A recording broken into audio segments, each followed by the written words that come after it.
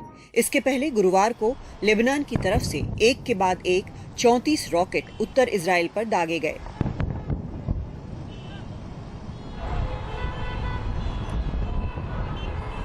अधिकतर आयरन डोम ने हवा में ही नष्ट कर दिए, लेकिन 5 इजरायल में गिरे। सड़कों और कुछ इमारतों को नुकसान भी पहुंचा। What happened is an explosion from a rocket who came from Lebanon and caused all the damage to my office. I'm an attorney. הבהרתי בימים האחרונים שאויבינו לא יטו בנו. הוויכוח הפנימי בישראל לא ימנע מאיתנו לפעול נגדם בכל מקום ובכל עת שידרש. כולנו, בלי יוצא מן הכלל, מאוחדים בזה. Israel के जवाबी हमले के बाद भी गाजा के मिलिटेंट गुट ने दर्जनों और रॉकेट इजरायल पर दागे।